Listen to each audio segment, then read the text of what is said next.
Ouais, ok, franchement, t'avais raison, c'est un excellent film. Oh, je te l'avais dit, j'ai toujours adoré Steven Spielberg. J'avoue, musique poignante, cinématographie parfaite, ce traitement de l'image est incroyable. Meilleur réalisateur de sa génération. Et tu sais, j'aime que c'est pas comme moralisateur par rapport au bien ou au mal. Qu'est-ce que tu veux dire? Bah, tu sais, j'ai l'impression que dans le cinéma populaire, surtout dans des œuvres qui touchent le grand public, on a tendance à trancher beaucoup trop facilement entre ce qui est bien et ce qui est mal, alors que dans les faits, il y a plein de zones grises. Moi, c'est vrai, je te l'accorde. Ici, par exemple, on te montre pas autant le mal que la cruauté, et ça fait du bien de pouvoir avoir ce genre de message sans que je me sente stigmatisé dans mes croyances sociopolitiques. Attends, quoi? Je suis pas sûr de comprendre ce que tu veux me dire. Ben oui, je regarde le film et je me dis que si on suit un certain point de vue... Ok, non, j'ai ma petite idée d'où est-ce que tu vas avec ça. Le méchant, quand tu prends en compte certains de ses arguments, il a raison. S'il te plaît, arrête. Quoi? Il est littéralement en train de dépeindre un lien assez crédible entre ce qui va pas dans le monde et un groupe de personnes. Justement, est-ce que tu te rends compte que c'est ça le nœud du problème? Le problème, c'est qu'on a devant nous un génie incompris qui, paradoxalement, est beaucoup trop en avance sur son temps à savoir comment le monde devrait fonctionner. Hey, vous regardez quoi? La liste de Schindler. Oh! Ah, c'est drôle, j'ai envie de me raser le crâne tout d'un coup. Ouais, peut-être que ça me ferait du bien, moi aussi. Faut vraiment que je me trouve des nouveaux meilleurs amis. Il existe un lien entre le paradigme du bien et du mal et le paradigme du tort et de la raison, autant en fiction qu'à travers l'histoire. Si nous prenons par exemple Napoléon, véritable symbole de la démocratie et de la liberté pour le peuple, avec les standards contemporains, son régime est basiquement une dictature. Dans ce cas précis, je vous l'accorde, on peut dire que c'est un gros raccourci. On peut dire que Napoléon, il avait une idée en tête de ce que sa patrie devait devenir et qu'une fois qu'il a goûté au pouvoir, il a divergé. C'est un changement d'opinion en cours de route. Mais ça nous amène à une question. Peu importe vos croyances, peu importe votre background, peu importe ce que vous pensez des éléments qui ont été présentés à travers l'histoire de la France, est-ce que vous seriez prêt à dire que Napoléon est objectivement un gentil ou un méchant?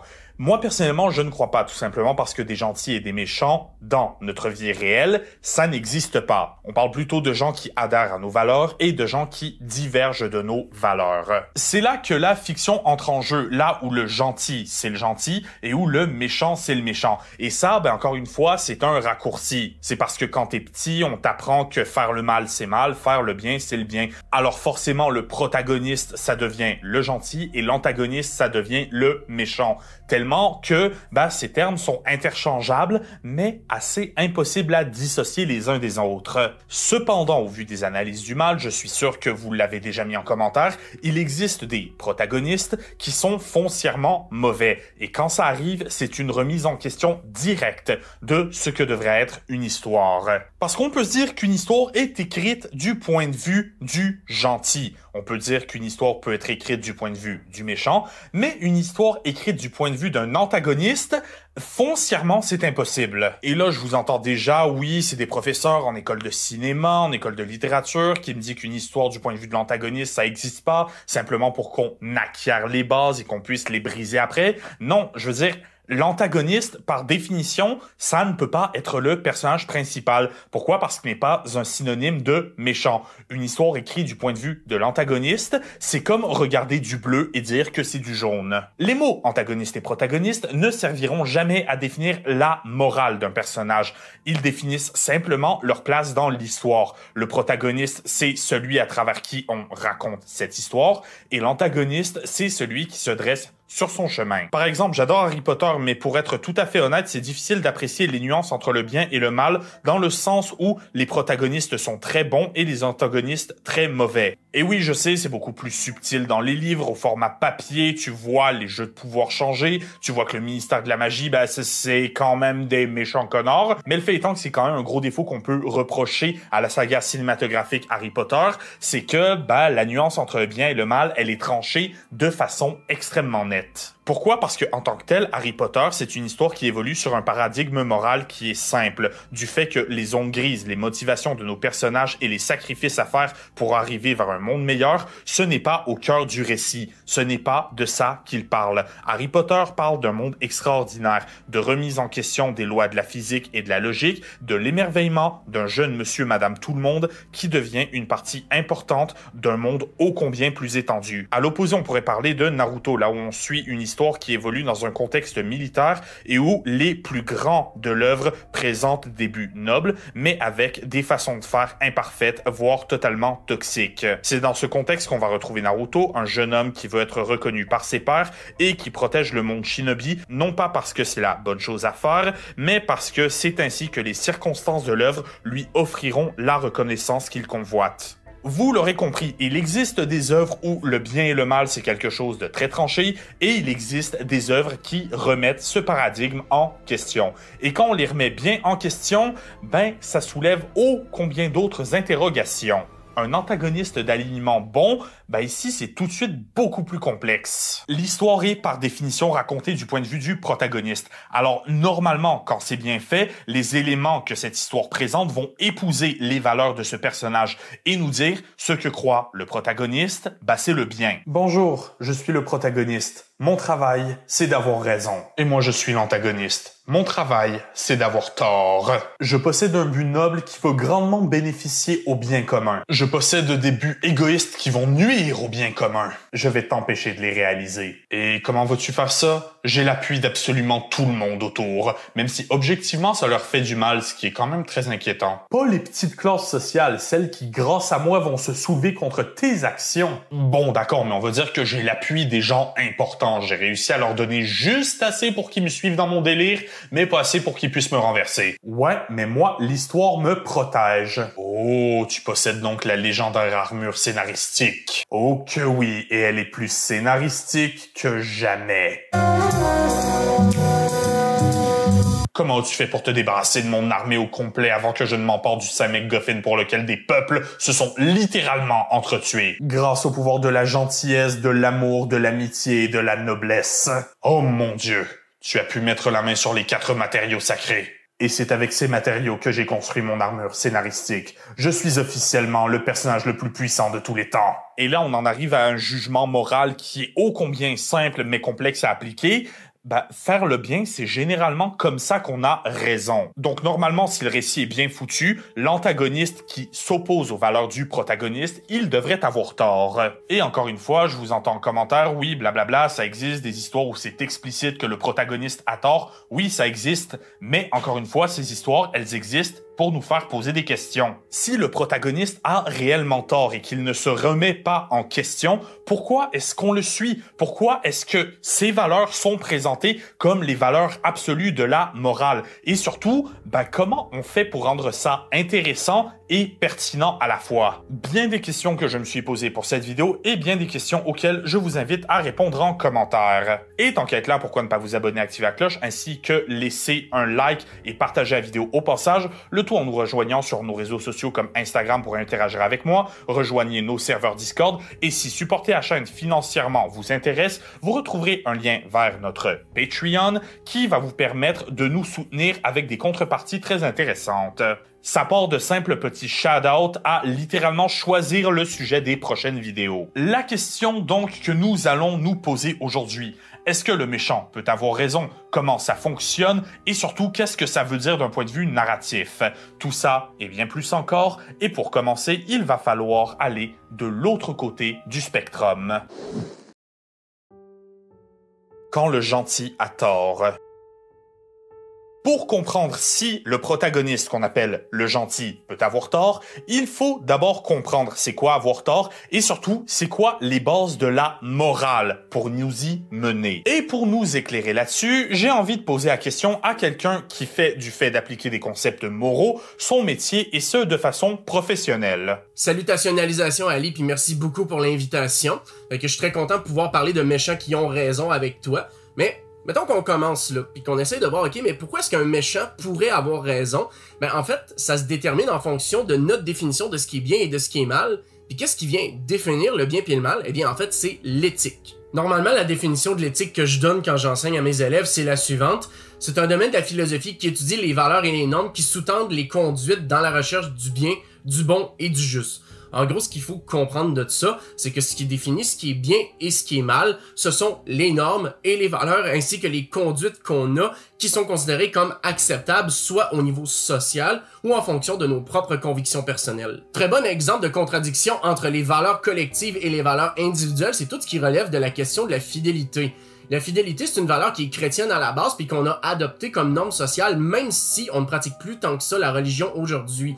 Et pourtant, malgré tout, au Canada, la polygamie, elle est toujours illégale. Et quand elle a été criminalisée, la justification qui avait été donnée par le Parlement canadien, c'était que ça contrevenait à la morale. Fait que c'est dire à quel point ça a une influence collective beaucoup plus importante qu'on l'imagine. Puis même aujourd'hui, en 2025, quand on parle à des gens de polyamour ou de couples non monogames, de couples ouverts ou peu importe, il y a beaucoup de gens qui vont avoir une réaction d'incompréhension, qui vont juger, peut-être parfois stigmatiser ou même ridiculiser ce mode de vie-là par rapport à la monogamie, alors que pourtant, ça relève des choix individuels de tous un et chacun. Dans un contexte sociétal réaliste, donc, on a donc tous des valeurs. Et ces valeurs, il y a des gens qui ont la valeur explicitement opposée. Par exemple, imaginons que vos valeurs, ce soit, disons, la famille et sa sécurité, et que vous êtes aux États-Unis, là où votre grand-mère a besoin d'une opération de toute urgence, mais manque de chance, vous avez pas une thune et vous n'avez aucune bonne assurance. Ça tombe bien parce que vous travaillez dans un hôpital et ce matin, le patient qui allait avoir exactement la même procédure est malheureusement décédé. Mais vous réalisez que ce serait incroyablement facile de remplacer cette procédure par une procédure pour votre grand-mère sans pour autant déclarer la mort tout de suite à l'assurance.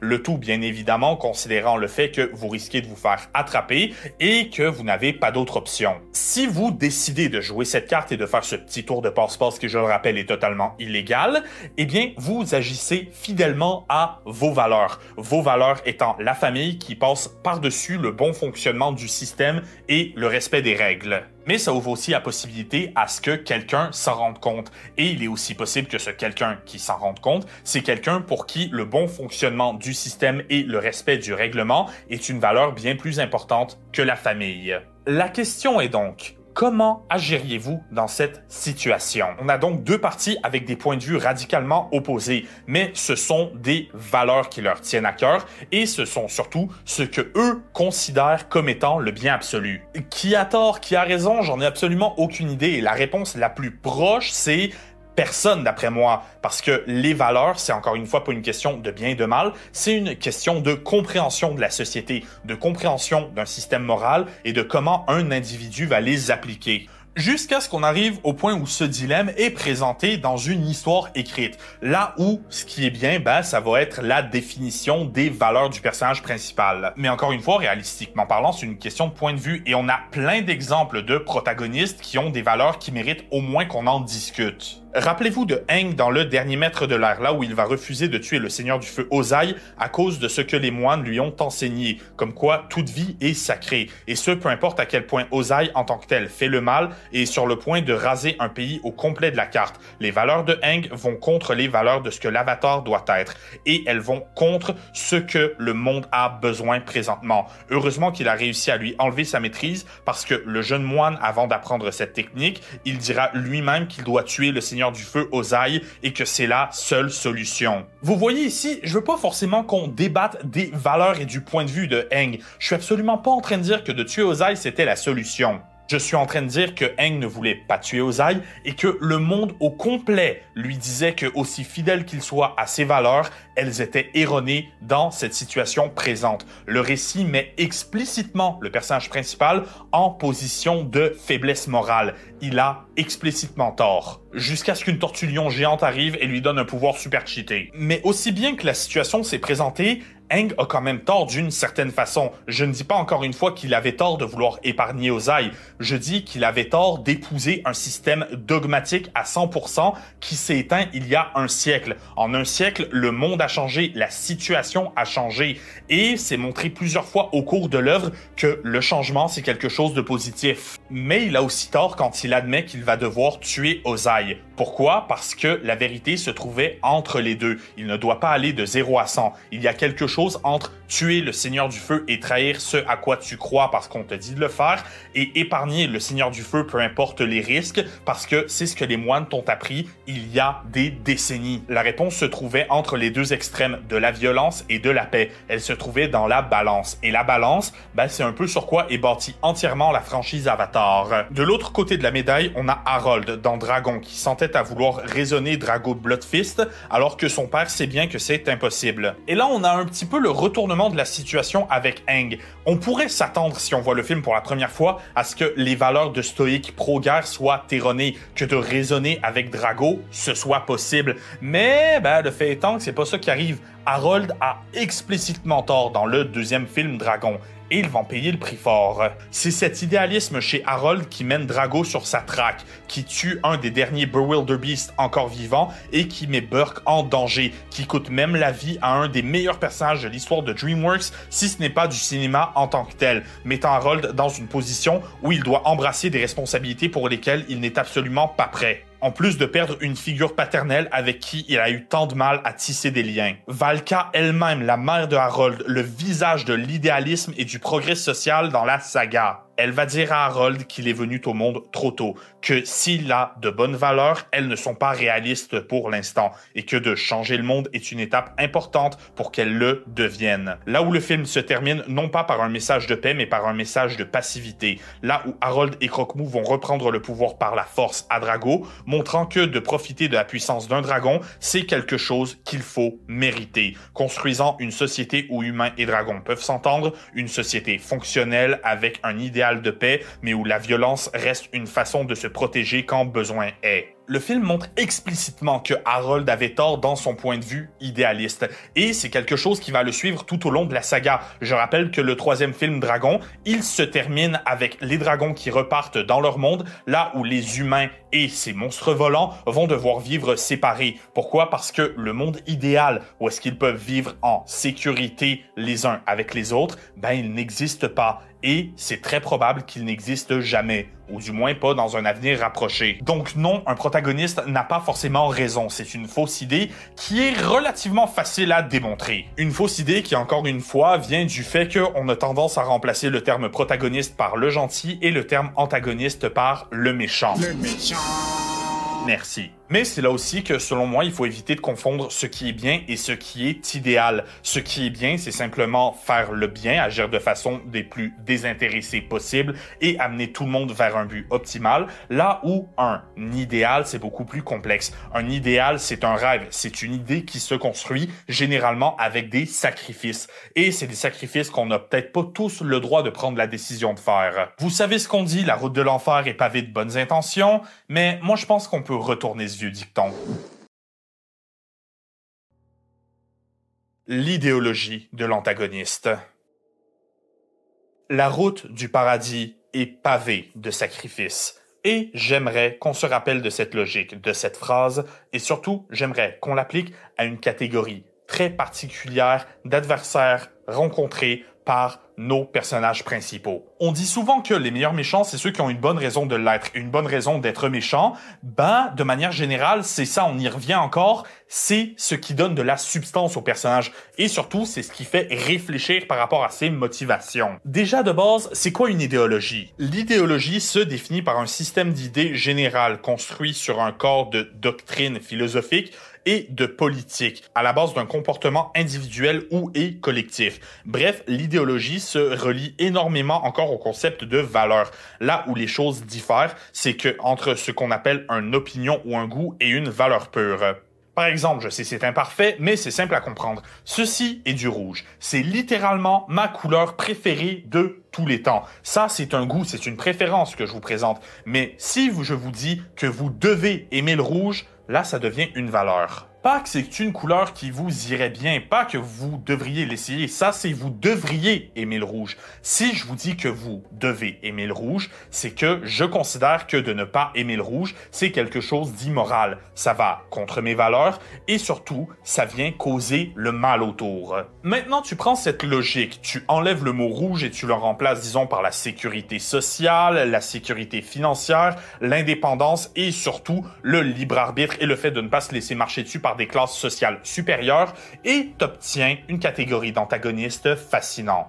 Le pouvoir, il ne vient pas à ceux qui viennent au monde les plus forts, ou bien les plus rapides, ou les plus intelligents. Il vient à ceux qui sont prêts à faire tout et n'importe quoi pour l'obtenir. Oh, Silco, je t'adore. Silco est l'antagoniste de la série Arcane et c'est justement autour de ça que tourne le développement, autant de l'œuvre que du personnage, ses valeurs et sa vision du monde. Pour rappel, Silco est le catalyste des événements de la série. Venant de Zaun, il a mené une révolution qui a mené à une guerre civile, créant des orphelins qui plus tard vont s'introduire dans les hauts quartiers de Piltover et causer une explosion. Cette explosion va mettre en marche une machine qui mènera à l'avènement d'un véritable monstre qui fait frôler la destruction de l'humanité.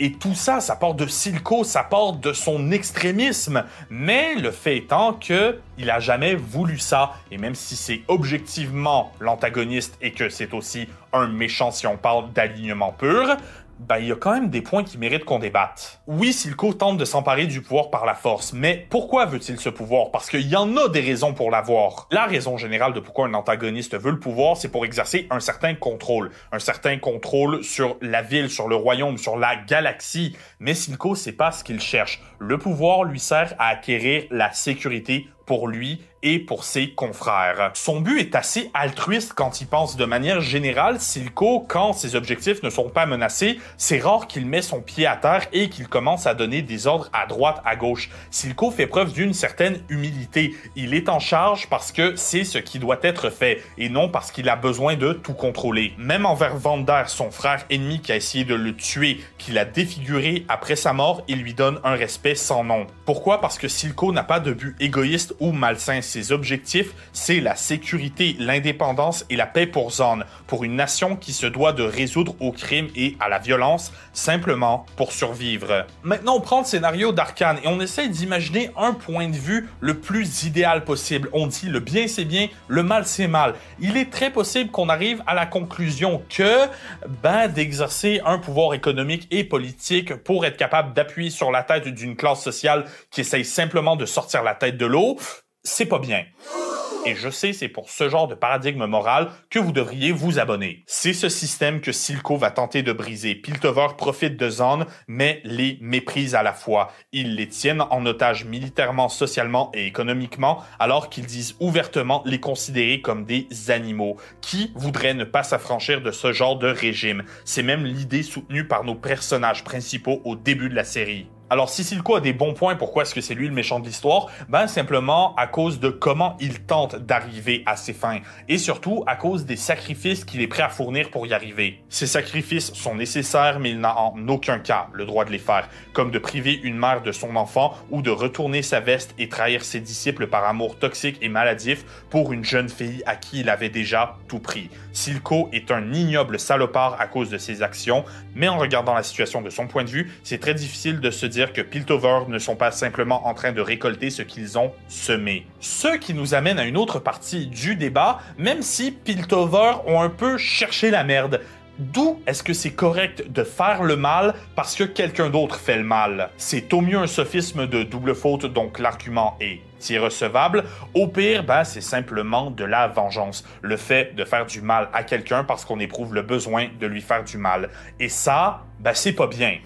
Encore une fois, abonne-toi. Pour ce genre d'antagoniste, pour ces antagonistes qui voient vers l'avenir, c'est là que tout se dessine. C'est à ça que servent ces sacrifices. Tout le monde va y perdre dans l'immédiat, lui compris, laissant derrière son humanité dans l'espoir d'un monde meilleur. Et là, on en arrive à un autre point. Il y a une évolution à ce concept. Certains antagonistes ne cherchent pas forcément un monde meilleur. Ils vont encore bien plus loin.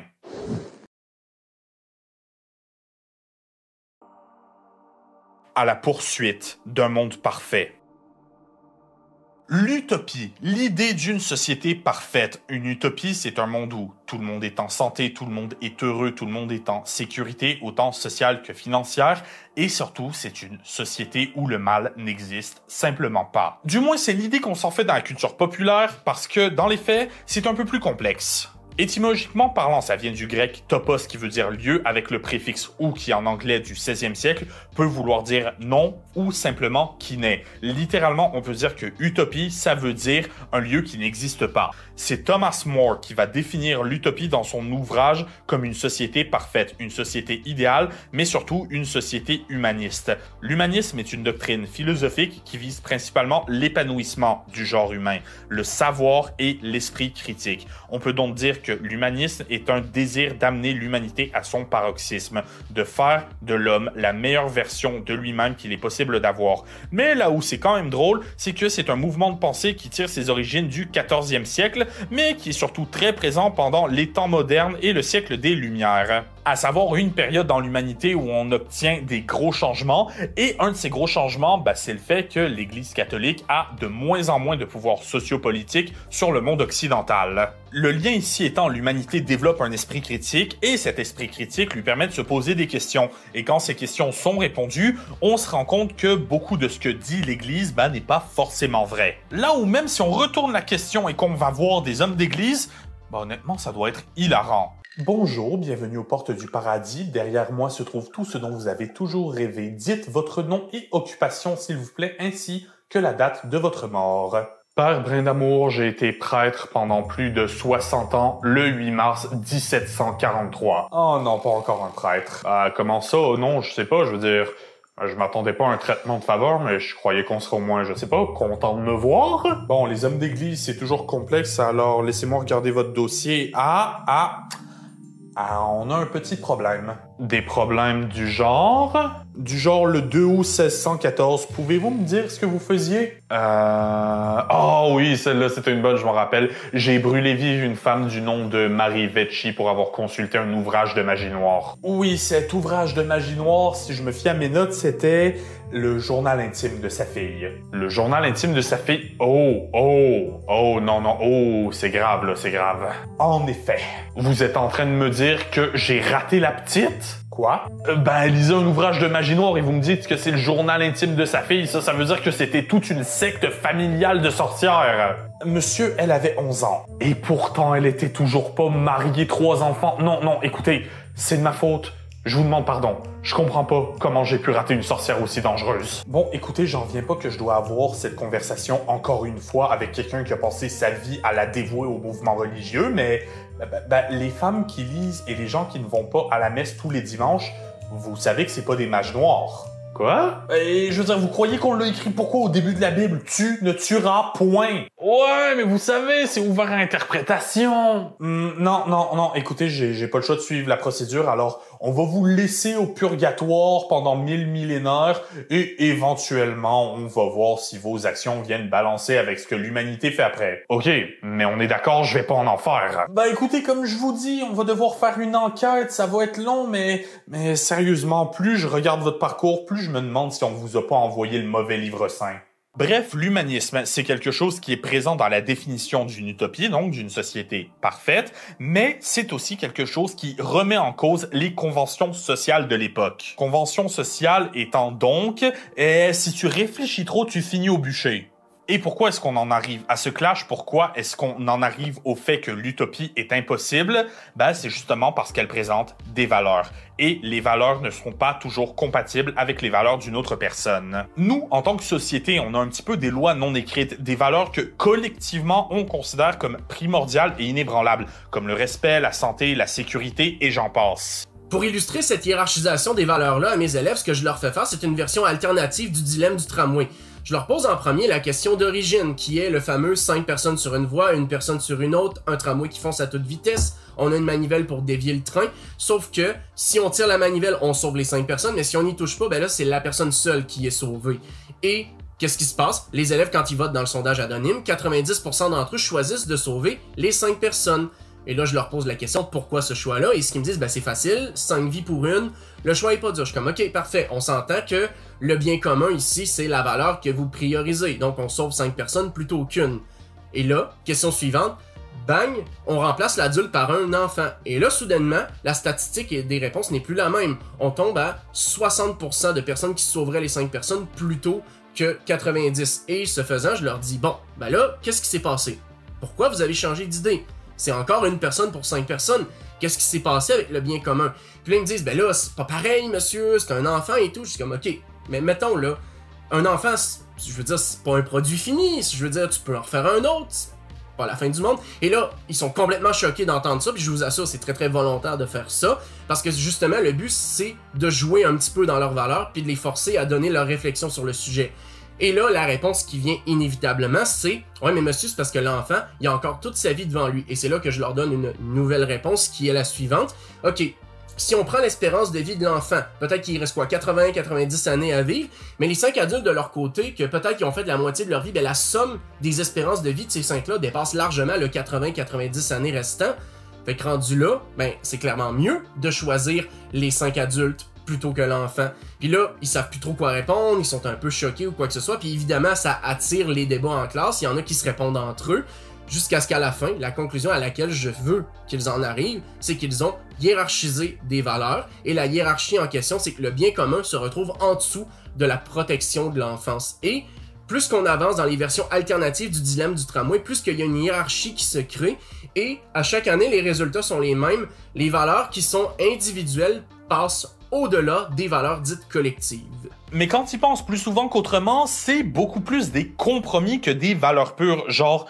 Si vous décidez de me manquer de respect, bon déjà, bienvenue dans ma section commentaires, hein, et de deux, est-ce que ça me donne le droit de vous répondre? Est-ce que ça me donne le droit de vous insulter au même niveau, voire pire que ce que vous venez de m'insulter? Si oui, ça implique que la valeur du respect n'est pas si importante, alors pourquoi la respecter? Sinon, ça implique que c'est correct de briser la valeur du respect sans conséquence immédiate. Alors, encore une fois, pourquoi la respecter? Ben, tout simplement parce que les humains, cette valeur, ils la considèrent comme un compromis, plus que comme quelque chose de vraiment inébranlable. Et on en arrive à quelque chose qu'on ramène presque à chaque fois que je parle du paradigme moral, j'ai nommé le libre arbitre. On dit que la liberté de quelqu'un s'arrête là où celle de quelqu'un d'autre commence. Ce qui est vrai, dans le sens où oui, vous avez une certaine liberté d'expression, mais à partir du moment où vous commencez à harceler, intimider, manquer de respect à quelqu'un, votre liberté d'expression empiète sur la liberté et le droit à la sécurité de cette autre personne. Et ça, ben c'est pas bien. Encore une fois, abonne-toi. Là où, si on enlève le libre arbitre à tout le monde, ben, ça devient beaucoup plus simple dans le sens où ben, personne ne peut se manquer de respect ou se menacer simplement parce qu'on n'est plus programmé pour ça. Maintenant, dans un contexte fictif, il y a un méchant en particulier qui mérite qu'on s'y attarde.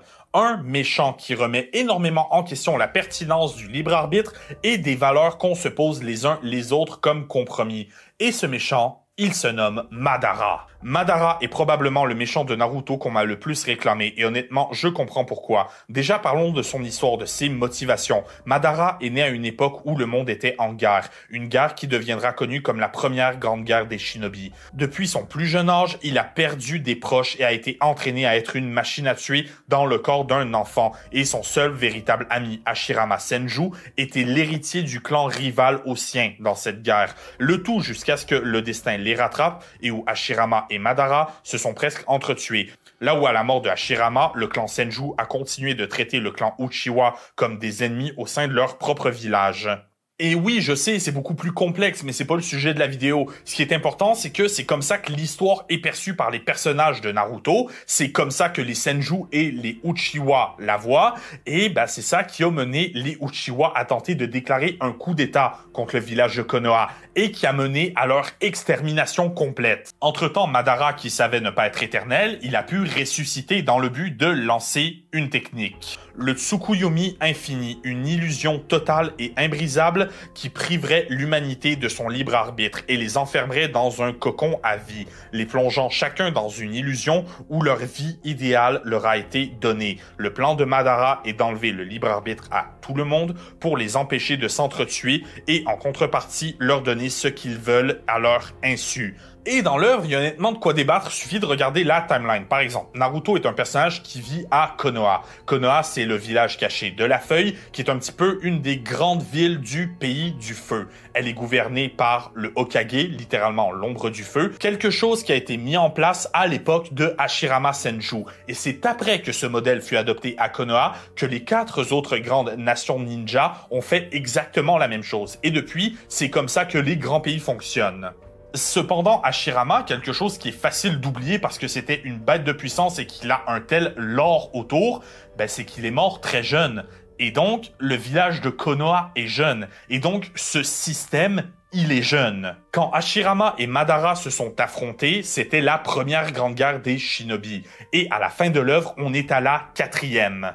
Ça veut dire que même si on laisse le bénéfice du doute à la timeline de Naruto qui est très vague et qu'on dit que la première grande guerre des shinobi a eu lieu il y a environ un siècle, ben ça implique qu'en plus ou moins 100 ans des guerres mondiales, ils en ont eu 4. Et commencez pas avec oui, mais c'est un contexte, nanana. Littéralement, Madara, il a déclaré la 4e grande guerre shinobi au Conseil des 5 Kage, Conseil des 5 Kage, qui était sur le point de se la déclarer les uns les autres de toute façon. Le tout sans oublier que même à l'époque de Boruto, là où le monde des shinobi est en paix, ben il y a quand même des dieux aliens qui s'en viennent pour faire la guerre. Et la seule raison pourquoi on est capable de leur résister, c'est parce qu'on a arrêté de se faire la guerre nous-mêmes. Tiens, voilà ta logique, on a réussi à avoir la paix et ça implique qu'on est tellement puissant qu'on peut faire la guerre à quelqu'un d'autre d'encore plus fort. Non, les gens dans Naruto sont juste pas faits pour s'entendre. Et même si on oublie ce problème de guerre perpétuelle dans Naruto, le fait que la guerre sera absolument toujours présente, idée supportée même par Nagato, qui est probablement le plus grand défenseur de la paix du monde des shinobi, même si on oublie tout ça, et je vois honnêtement pas pourquoi on le ferait, bah beaucoup des morts de personnages importants dans Naruto sont pas reliés directement au concept de guerre. Itachi Uchiwa est mort d'une maladie incurable. Jiraiya est mort dans un combat qui n'impliquait pas une des 5 puissances rivales,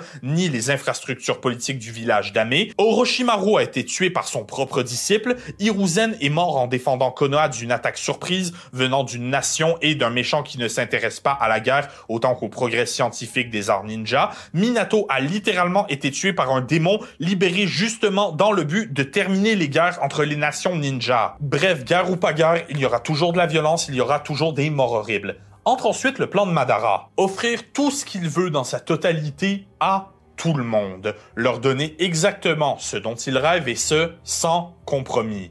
Et ce, sans oublier personne. Ça enlève la guerre. Totalement vrai. C'est montré explicitement dans l'œuvre que c'est exactement comme ça que ça se serait passé. En fait, quand il pense, les seuls personnages qui se tapent encore sur la gueule, ben c'est les personnages qui sont pas tombés dans l'illusion. Et oui, je sais, c'était qu'une manipulation de Zetsu Noir pour ramener Kaguya à la vie, mais là, on parle du plan de Madara et de pourquoi, même s'il a été manipulé, son idéologie, aussi horrible, toxique et extrême qu'elle soit, ben d'un point de vue purement technique, elle aurait marché. Créant un monde idéal pour tous et chacun, un univers de poche individuel pour chaque personne, là où plus personne n'a de raison de faire la guerre. Et bien sûr, ça enlève le libre arbitre, ce qui est pas bien, mais c'est quoi le libre arbitre? Parce que supposons que le libre arbitre, c'est quelque chose de foncièrement bon. Ça implique quand même que les conséquences du libre arbitre, il va falloir y faire face. Et est-ce que ces conséquences sont bonnes? Et quand elles sont négatives, est-ce que ça implique que le mal c'est bien? Non, c'est impossible. Alors on revient au début, on se demande, est-ce que le libre arbitre c'est quelque chose de foncièrement bon? Surtout dans un univers comme Naruto où la réalité elle-même est modelable autant au niveau du libre arbitre et des illusions avec Madara et avec des techniques comme Izanagi qui permet littéralement de réécrire la réalité. Et à aucun moment dans l'œuvre, on ne semble pointer Madara du doigt et montrer qu'il fait le mal. La dichotomie entre lui et Naruto tient beaucoup plus dans l'espoir de ce dernier, de comment il met de l'espoir en l'humanité que comme une vraie alternative directe. Madara a une solution radicale et fonctionnelle, Naruto a une solution plus imparfaite qui compte sur le bon en tous et chacun. La solution de Madara est simple, efficace et durable, autant sur le court terme que sur le long terme. Mais pour y arriver, il va falloir faire un sacrifice. Sacrifier la liberté est le seul moyen d'arriver à cette utopie. Là où on va leur offrir une autre liberté, une liberté artificielle, me diriez-vous, parce que c'est une illusion.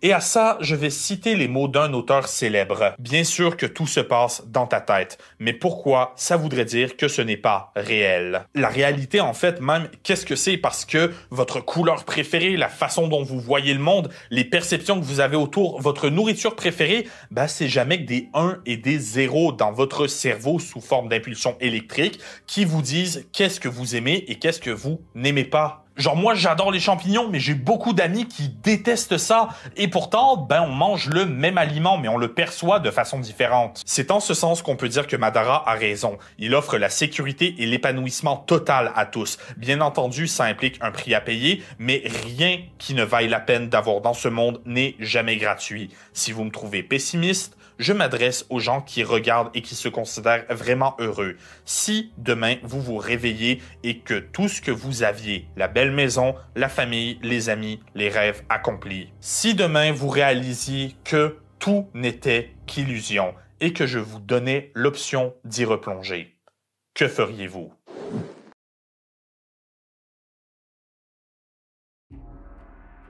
Les conséquences du bonheur. Selon toute vraisemblance, si vous décidiez de replonger dans ce rêve, il n'y aurait pas de conséquences. C'est pas exactement comme ça que notre prochain antagoniste va venir voir les choses. Il y a un peu plus d'1 an, je réalisais une vidéo sur Miguel O'Hara du film Across the Spider-Verse, un des meilleurs films de l'histoire de l'animation et ce, sans exagérer. Et comme on disait plus haut ici qu'on n'est pas tant devant un méchant qu'un antagoniste, parce que, soyons honnêtes, O'Hara peut paraître dur, froid et antipathique, mais il est sans contredit un des plus grands héros de l'histoire du multivers. Ayant usurpé l'identité d'un de ses doubles d'un autre univers, Miguel a vu une réalité s'écrouler parce qu'il l'avait fragilisée. Maintenant, il s'oppose donc ensuite à Miles, qui lui veut être Spider-Man alors que ça met le multivers en danger. Et pour moi, on a 7 scènes qui résument parfaitement leur dichotomie. Tout le monde passe son temps à me dire comment mon histoire devrait être écrite. Faut arrêter. Mon histoire, c'est à moi de l'écrire. Miles est quelqu'un qui veut écrire sa propre histoire. Miguel sait qu'il y a des cases dans lesquelles certaines personnes doivent rentrer. Et même si on enlève le multivers, dans la saga Spider-Verse, on a énormément d'exemples qui supportent chacun de leurs points de vue. Déjà, les canon events. Je disais dans la vidéo que c'est probablement beaucoup plus flou que ce que c'est présenté, mais le fait étant que c'est vrai, il y a des éléments communs à toutes les histoires de Spider-Man.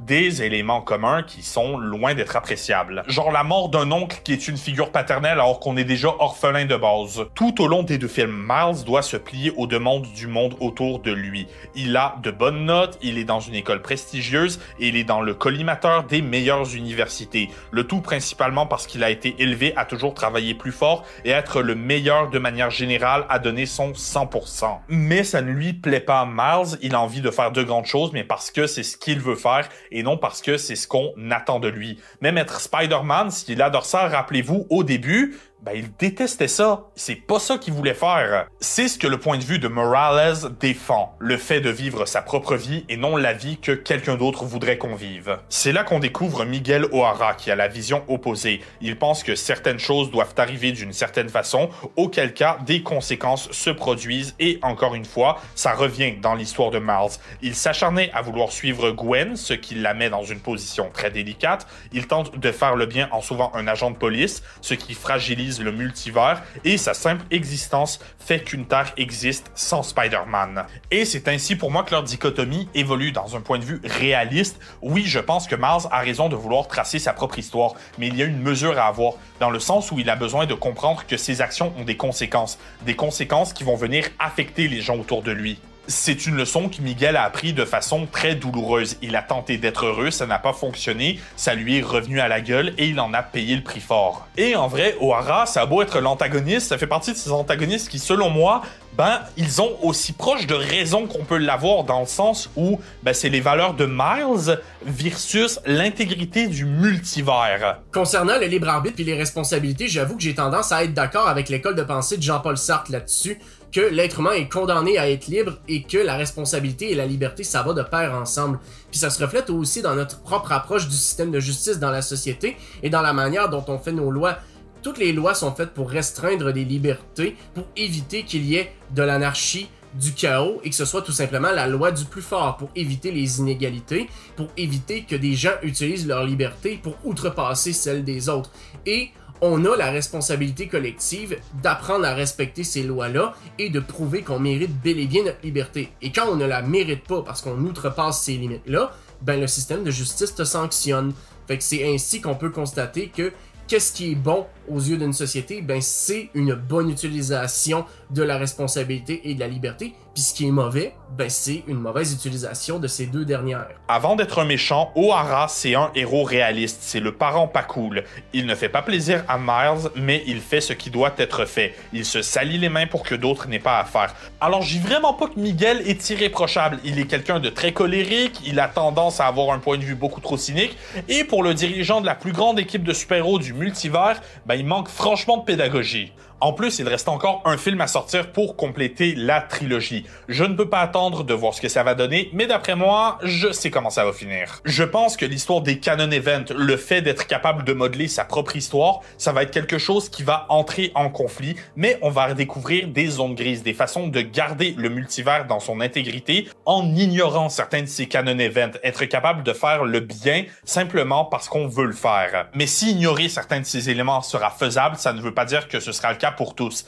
ni même que ce sera facile. Je pense que les valeurs de O'Hara vont venir rattraper nos protagonistes et que tous et chacun vont devoir se rappeler de leur vieux credo, c'est-à-dire avec un grand pouvoir doivent venir de grandes responsabilités. Et des responsabilités, c'est quelque chose qui a un goût assez aigre-doux. Les Spider-Man ont toujours aimé être des héros pour la plupart, et c'est compréhensible. Ils aident les gens, ils empêchent des catastrophes, mais Miguel est une bonne dose de réalisme. Réalisme déjà abordé dans le premier film de base, c'est là où on montre que d'être Spider-Man, c'est difficile. C'est là où on montre que la partie la plus douloureuse, c'est quand on ne réussit pas à sauver tout le monde. Et c'est facile de regarder la mort de, disons, l'oncle Ben ou l'oncle Aaron dans le cas de Miles comme une leçon, de la regarder comme le catalyseur de son histoire, mais c'est beaucoup plus difficile de la regarder comme un exemple. Exemple étant, sans ces morts, les Spider-Man ne naîtraient pas. Il n'y aurait pas de protecteur à New York, et surtout, c'est exactement la même chose pour l'agent de police. Si on ne le laisse pas mourir, l'univers s'écroule. En ce sens, Miguel est Spider-Man, mais la naïveté et les idéaux d'un adolescent en moins. Là où les horreurs et le poids de ce qu'est l'homme araignée l'a suivi jusqu'à un âge adulte, où il refuse de mettre le multivers en danger, peu importe à quel point ça le rend froid, renfermé et antipathique. Mais ça fait pas forcément de lui un méchant. Si Miguel, il avait été vraiment méchant, il aurait simplement tué Miles. Oui, pensez-y, on sait de Miguel lui-même que le Miles Morales qu'on suit n'était jamais censé devenir Spider-Man. Et c'est très impliqué qu'il n'était pas censé devenir le Prowler non plus comme son double, parce qu'on avait déjà un Prowler. Bref, ce que j'essaie de dire, c'est que les Miles Morales, ils n'ont pas l'air d'avoir la même importance qu'un Spider-Man au sein de leur univers, et que se débarrasser d'un qui ne devait même pas avoir de pouvoir arachnéen à la base, dans l'absolu de la toile du multivers, ça aurait probablement pas été une grosse perte et en plus, ça aurait été beaucoup plus sécuritaire. C'est clairement ce qu'aurait fait justement des personnages comme Madara, on va dire. Mais dans le cas d'Ohara, c'est pas comme ça que ça se passe parce que Miguel, c'est quelqu'un qui veut sauver le plus de monde possible tout en sachant que de sauver tout le monde, c'est impossible. Il y aura toujours des victimes, bien sûr, et ça, c'est commun aux itérations de l'homme araignée. Mais Miguel, littéralement, tant qu'il y a une situation ou un espoir de sauver tout le monde, il ne fera pas le sacrifice. Parce que au fond, il a beau être brisé et écrasé par le poids de ses erreurs, Miguel O'Hara restera un Spider-Man digne de ce nom. Celui qui défend le bien même si ça doit coûter ce qui est bon, un antagoniste qui a raison dans l'absolu et qui attend le 3e volet de la saga pour qu'on lui prouve et honnêtement qu'on me prouve à moi aussi qu'il avait tort. Et autant on le présente comme un antagoniste responsable qui se salit les mains pour le greater good, autant il y a une partie de son histoire qui est très particulière. Ok, je te l'accorde, dans la liste de Schindler, le méchant a peut-être pas forcément raison. Bon, écoute, j'en reviens pas qu'on en arrive à ce point-là, mais je prends ça comme une victoire. Mais je me sens quand même mal pour lui. Tu devrais vraiment pas. Le méchant empathique. On va survoler le concept d'empathie vite parce que j'en ai déjà parlé récemment dans la vidéo de Juliette que vous m'avez réclamé, vous avez voté pour ce personnage, la vidéo a floppé. S'il vous plaît, allez la voir, elle est bien, elle est super bien, j'ai travaillé super fort dessus et puis j'en fais des cauchemars. C'est primordial. Et vous savez ce qui est primordial aussi, savoir quand on écrit un récit, à quel point l'audience devrait empathir avec tel ou tel personnage. Par exemple, si je vous demande de me dire si oui ou non vous vous sentez mal, disons pour Dolores Ombrage, la plupart des gens bien ajustés mentalement vont me répondre que non. Pourquoi? Parce que dans les bases de la narrative, le personnage est écrit pour être détestable à un point gigantesque. Et ce, peu importe ce qu'on a comme croyance morale. L'auteur veut qu'on la déteste, alors on la déteste. On peut absolument pogner qu'il y a un lien entre l'immoralité d'une personne et les souffrances qu'elle a vécues. Cependant, c'est souvent rattaché à la psychologie dans la plupart des esprits des gens, et on va souvent limiter ça à dire que c'est un sentiment de vengeance qui a motivé les actions de la personne, ou tout simplement des frustrations qui ont fini par exploser puis que ça a été hors de contrôle. Mais l'aspect éthique qu'il y a derrière ça, c'est souvent une volonté de justice. Et cette volonté de justice-là va être motivée par l'envie d'éviter que d'autres personnes subissent les souffrances que toi t'as subies. Et les moyens employés, c'est là qu'on va déterminer s'ils sont moraux ou immoraux. Une personne qui emploie un moyen moral aux yeux de la société, ça va être un moyen qui va être dans ses attentes. Et c'est quoi les attentes qu'on a dans notre société quand on vit une injustice? Ben, c'est de poursuivre au tribunal la personne qui nous a causé cette souffrance-là. Mais un moyen immoral, ce serait par exemple de se faire justice soi-même, comme par exemple dans le cas d'un père qui vit une tragédie par rapport à son enfant et qui décide de prendre les grands moyens, comme dans le livre Les 7 jours du talion. Et on a une preuve en un seul personnage. Techniquement. Je m'explique. Pendant des années, Darth Vader était l'emblème même du mal au cinéma, le symbole d'un empire inflexible et cruel, le côté obscur de la force à son paroxysme, le tout évoluant dans Star Wars. Star Wars où t'as littéralement le côté de la lumière et celui des ténèbres. Heureusement qu'avec le temps, ça s'est complexifié parce que honnêtement, il y avait rien de plus tranché entre le bien et le mal que Star Wars. Si bien que personnellement, quand je regarde la trilogie originale, même si je me sens mal pour Luke d'avoir perdu un père, je ne crois pas qu'on devrait en pâtir avec Darth Vader. Au mieux, on peut être content que ses dernières actions aient amené le bien dans la galaxie. Mais de là à dire qu'il a eu sa rédemption et qu'il mérite d'être pardonné, il y a quand même un océan à franchir. Du moins, c'est comme ça que je le vois, mais je pense pas que je peux vraiment être objectif. Pourquoi? Ben, simplement parce que je suis né en 1998, je suis né à une époque où les prequels, elles commençaient à sortir. Et pour moi, Anakin Skywalker est une partie intrinsèque du personnage de Darth Vader. Alors, je m'adresse aux plus vieux, les gens qui ont connu Star Wars avec la trilogie originale, sans être au courant que George Lucas avait quelque chose de prévu, sans même avoir la conscience qu'il y avait quelque chose avant. Comment vous vous sentiez à la fin du Retour du Jedi? Est-ce que vous aviez pardonné Darth Vader? Et j'insiste sur le fait que je parle aux gens de l'époque parce que entre-temps, on a la prélogie qui est sortie. Avec la prélogie, on a pu voir l'enfance de Vader. On a rencontré un Anakin certes problématique, mais avec un lourd passé et qui n'a jamais eu l'aide dont il avait besoin psychologiquement parlant. Et la prélogie, si ça fait un moment que vous êtes sur la chaîne, vous savez ce que j'en pense.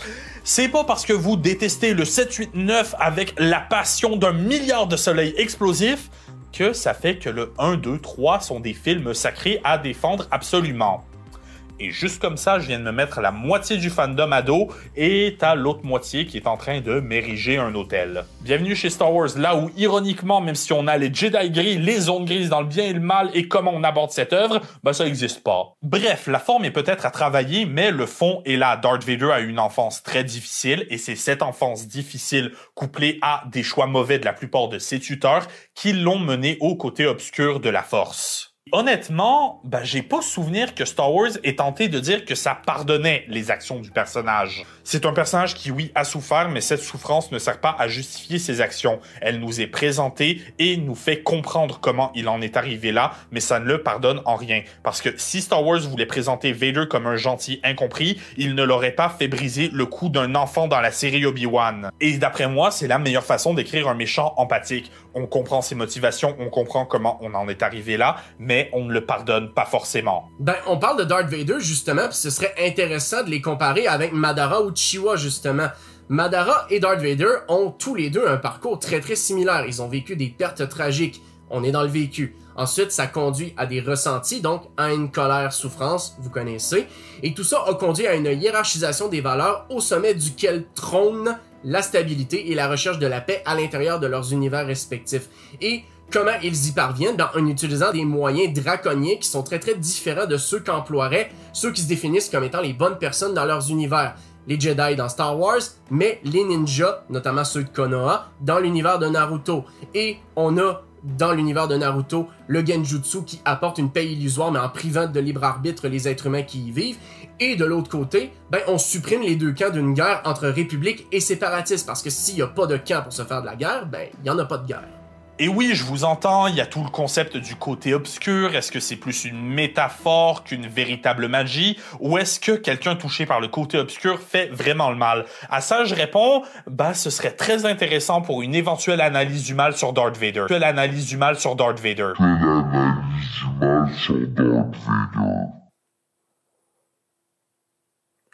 Je veux cette vidéo immédiatement! Mais sur ce, même si Vader l'a pas eu facile, je ne peux pas le considérer vraiment comme quelqu'un qui s'est fait victimiser par l'univers. Contrairement à notre prochain personnage qui, à 100%, méritait mieux. les méchants ne naissent pas mauvais.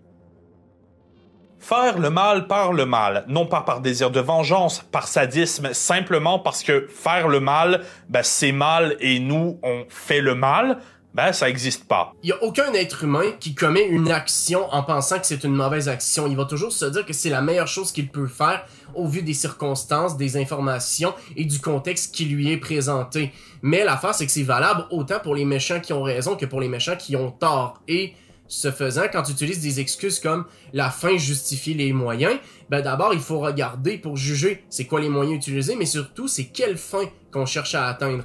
Et souvent, la fin qu'on cherche à atteindre, c'est le bien-être d'un groupe social beaucoup plus élargi et beaucoup plus grand dans la plupart des univers où est-ce qu'il y a un méchant qui aspire par exemple à la paix ou à la stabilité, quitte à retirer des droits fondamentaux comme dans le cas de Darth Vader, la démocratie au sein de la galaxie, ou dans le cas de Madara Uchiwa dans Naruto, le libre arbitre aux êtres humains, et à plus petite échelle dans notre propre société, pour protéger la collectivité, on prive les gens de tous leurs droits individuels et de toutes leurs libertés individuelles en les envoyant dans des prisons. C'est comme si vous étiez en voiture et que vous décidiez de passer sur absolument tous les panneaux stop et tous les feux rouges. Pas pour envoyer un message politique, pas parce que vous aimez le rush d'adrénaline, simplement parce que, c'est parce que c'est comme ça que vous fonctionnez. Ce serait totalement con, et honnêtement, si on écrivait un personnage comme ça, j'aurais l'impression qu'on se fout de ma gueule. Sérieusement, dans les fictions, les grands overlords démoniaques, ils asservissent pas des pays par pur plaisir. Ils le font parce qu'ils ont quelque chose à y gagner. Et tu peux tout de suite commencer à effacer ton commentaire sur le fait que certains personnages sont simplement le pur mal par plaisir, parce que c'est comme ça, par exemple Jack Horner dans Le Chapeauté, qui oui est le mal absolu, mais il a quand même une histoire, une origine, on comprend comment il en est arrivé là. Tous ces méchants qui sont vraiment l'incarnation de ce qui est mauvais dans l'humanité, à un certain moment, c'était des enfants, c'était des nourrissons, et dans leur histoire, quelque chose est arrivé pour les amener là, que ce soit des événements traumatiques ou une éducation problématique, avec bien entendu tout ce qu'il y a entre les deux. Les raisons de devenir méchant sont infinies. Alors pourquoi est-ce qu'on aurait un antagoniste qui n'en a pas? Même des personnages écrits pour être la pire raclure possible, genre Cronos dans la mythologie grecque, qui a dévoré ses enfants.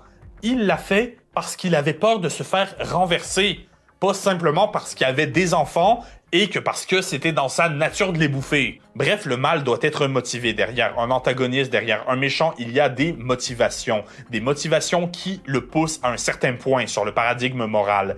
Et c'est là qu'arrive notre dernier antagoniste. Et un de mes préférés de l'histoire du cinéma. J'ai exprimé maintes et maintes fois mon amour pour le côté artistique de DreamWorks, principalement par leurs personnages qui sont ô combien plus tridimensionnels que chez la concurrence. Et à mon sens, si chez DreamWorks, il y a une trilogie où les antagonistes représentent parfaitement ces nuances, c'est Kung Fu Panda. Hey, question comme ça, tu penses que c'est quoi la meilleure trilogie de chez DreamWorks? Ouf, je dirais Dragon. Ah, ça se défend, mais moi honnêtement, j'aime beaucoup mieux Kung Fu Panda. Alors, techniquement, c'est une quadralogie. Une quoi? Une quadralogie. 4 films. Il y a que 3 films. Non, il y en a un 4e. Non, je l'ai vu au cinéma. Tu as besoin de soins, t'étais pas au cinéma, t'étais dans une boulangerie et t'as passé ton temps à regarder le mur. Ok, ce que tu fais, c'est du gaslighting et j'ai littéralement chez moi le coffret DVD compilation des 4 films. Il y a que 3 films sur ton DVD. Les 1h34 qui restent, c'est 1h34 de bruit blanc pour s'endormir.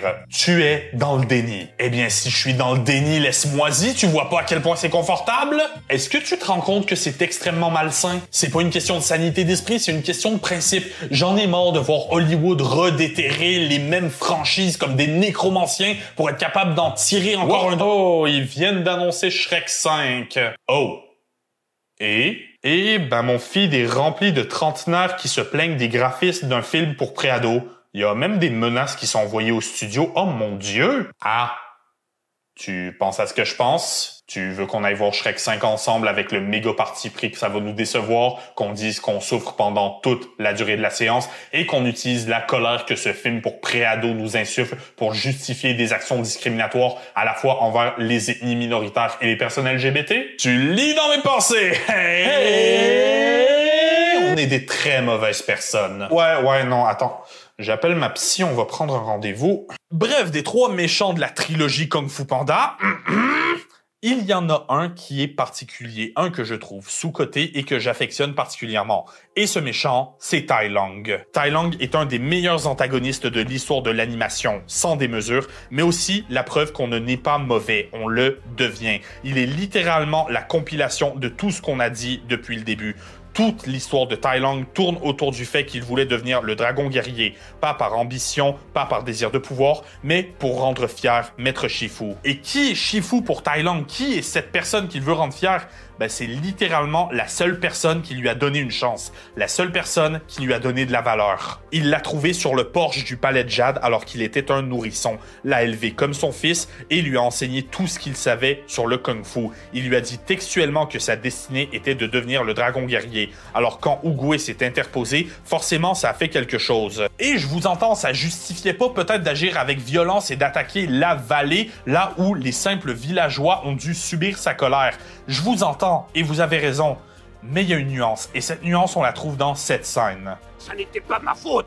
Qui m'a rempli la tête de rêve? Qui m'a fait m'entraîner jusqu'à ce que mes os se brisent? Shifu est responsable de ce que Tai Long est devenu. C'est lui qui a poussé un enfant trop loin, c'est lui qui a trop attendu d'une jeune homme, c'est lui qui a créé un véritable monstre. Et bien sûr, je vous entends aussi, Oogway, il voyait la noirceur dans son âme, mais réveillez-vous, autant dans la trilogie que dans les spin-offs en série, ben c'est montré très souvent qu'Oogway il a un jugement plus qu'imparfait et c'est montré très souvent qu'il a créé ses propres ennemis. Je veux dire, on a quand même une trilogie où il y a 3 antagonistes et sur ces 3 antagonistes, il y en a un qui est pas entièrement relié à une erreur d'Oogway. Sans oublier le centre de tous les innocents qu'il doit avoir après avoir été un warlord pendant des décennies. Même Shifu, il ne cache jamais sa responsabilité dans ce qui est arrivé. Tout ce que j'ai fait, je l'ai fait pour te rendre fier.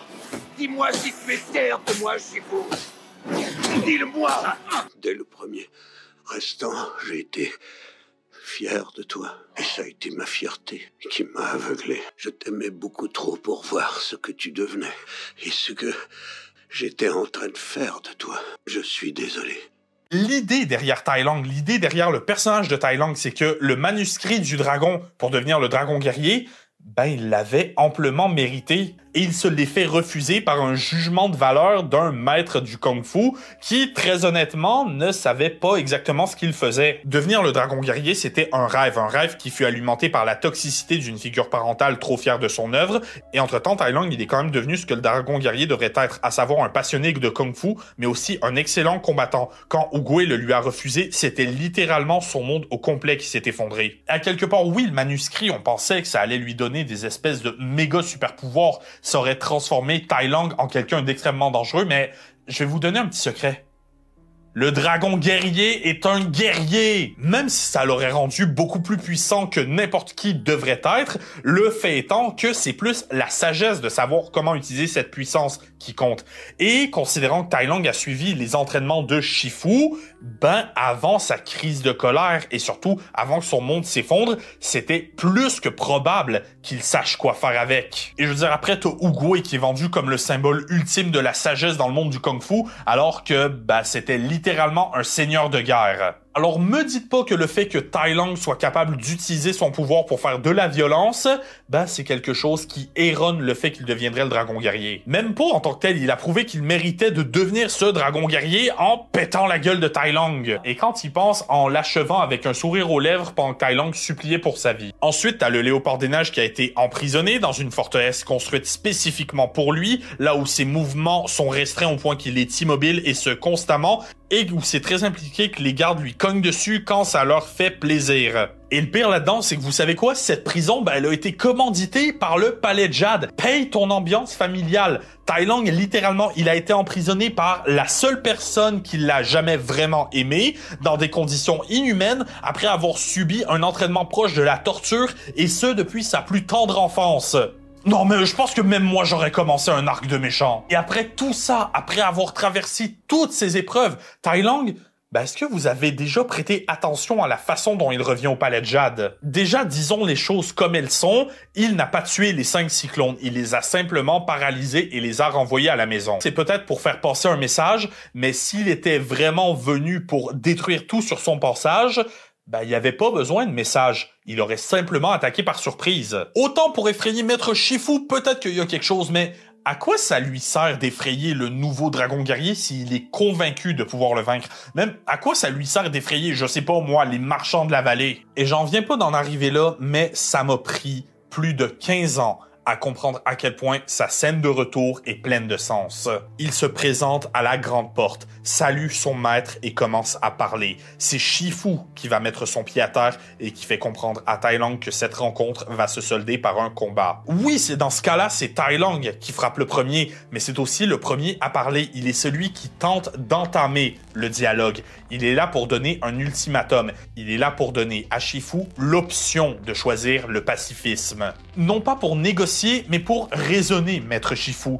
Il est clair dans le fait qu'il peut prendre le manuscrit et s'en aller avec ce qu'il a à faire. Là où, s'il ne l'a pas, il utilisera la violence. Mais en tant que tel, la vengeance, ça semble pas être quelque chose qui l'intéresse. Tout ce qu'il veut, c'est atteindre son destin. Son destin étant d'obtenir le manuscrit du dragon pour lequel il a simplement travaillé toute sa vie, plus fort que nous tous réunis, jusqu'à ce que ça lui soit enlevé de sous le nez par une décision qui est honnêtement tout à fait injuste. Mais ensuite, Tai Lung, il va réaliser que Maître Oogway est mort et il va se rendre compte que de donner le manuscrit à un élève, c'est la décision de Shifu. Et là, qu'est-ce qu'il fait? Il laisse encore une fois une chance à Shifu de le céder pacifiquement. Et regardez ça, c'est Shifu qui recommence à le cogner! Non mais là, ça devient de l'abus parental? De quoi je parle? C'est depuis le premier jour, c'est de l'abus parental. Vous avez vu l'entraînement qu'il lui a fait subir? Et tout ça tourne autour du message de Kung Fu Panda. Pour que quelque chose soit spécial, il suffit de croire que c'est spécial. Tai Lung a passé sa vie à croire qu'il n'était pas numéro 1, il n'était bon à rien s'il n'était pas le premier. Il n'était pas spécial, alors qu'il est littéralement un des combattants les plus redoutables de l'histoire. J'ai longtemps comparé Tai Lung à Azula dans Le Dernier Maître de l'Air, dans le sens où les deux ont une histoire similaire. Les deux cherchent l'approbation d'une figure parentale et c'est ce qui les a détruits, peu importe leur talent de base. Et même si cette comparaison, je la trouve encore très pertinente, je crois qu'il y a une nuance à apporter dans la façon dont c'est fait. Pourquoi est-ce qu'on peut considérer que Azula a tort? C'est à cause de ses motivations. C'est parce qu'elle exerçait une cruauté dès son plus jeune âge et ses parents ont attisé ce feu.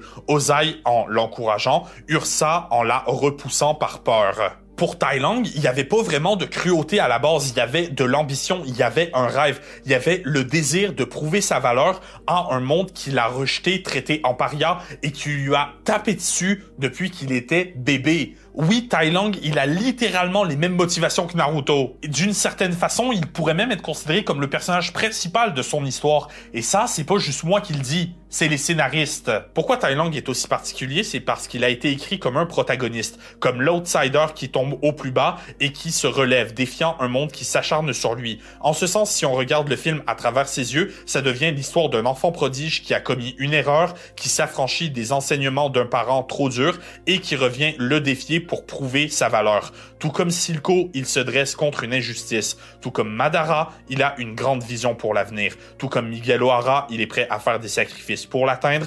Tout comme Anakin, la graine du mal fut plantée en lui dès un très jeune âge et attisée par un monde corrompu. Quand tu as un être humain ou un personnage qui a du vécu, des ressentis, des expériences qui l'ont conduit à adopter un code de valeurs, des valeurs individuelles qu'il finit par hiérarchiser au-delà des valeurs collectives, eh bien, t'as la recette parfaite pour créer un méchant qui a raison. Puis au final, c'est quoi un méchant qui a raison? Eh bien, c'est un méchant, en fait, avec qui on a une certaine proximité au niveau des valeurs. On se dit, OK, ces objectifs sont louables, mais les moyens, je ne suis pas d'accord avec eux. Des fois, tu peux être en accord avec les deux aussi, ou être en désaccord avec les deux à l'opposé total, et juger cette personne-là comme étant une mauvaise personne plutôt qu'étant une personne qui fait les bonnes actions, qui prend les bonnes décisions, ou simplement qui va faire ce que personne n'ose faire. Mais dans tous les cas, ce jugement-là, il est dans le regard des autres, donc de nous par rapport aux autres, et c'est nous qui définissons qui est le méchant et qui est la bonne personne en fonction de notre propre hiérarchie des valeurs. Alors la prochaine fois que vous regarderez une série, que vous lirez un livre, que vous verrez un film ou jouerez un jeu vidéo et que vous faites un jugement de valeur sur les actions de tel ou tel personnage, la prochaine fois que vous faites un jugement de valeur sur les actions de telle ou telle personne, quelqu'un de votre entourage, quelqu'un dont vous avez entendu parler, quelqu'un qui a vécu il y a des décennies et quelqu'un dont vous parle à l'école, rappelez-vous que dans l'histoire de quelqu'un, il y aura toujours un autre méchant. Sur ce, mes amis, le méchant qui a raison, j'ai adoré déconstruire cet archétype et j'ose espérer que ça vous aura plu. Je me permets de vous rappeler d'aller voir ce que fait Geek Saignant. Le lien vers ses réseaux sociaux est bien entendu en description et dans un commentaire épinglé. Vous pouvez cliquer juste ici pour voir notre dernière vidéo ou vous pouvez cliquer juste là pour une autre déconstruction d'archétype. Dites-moi en commentaire de quel autre sujet on devrait traiter, toujours avec le hashtag archétype pour que je m'y retrouve un peu. Et tant qu'à être là, pourquoi ne pas vous abonner, activer la cloche, ainsi que laisser un like, partager la vidéo, nous suivre sur Instagram, rejoindre un Discord et nous supporter sur Patreon au passage. Sur ce, je vous laisse et je vous verrai la prochaine fois pour de plus amples explorations de notre omnivore.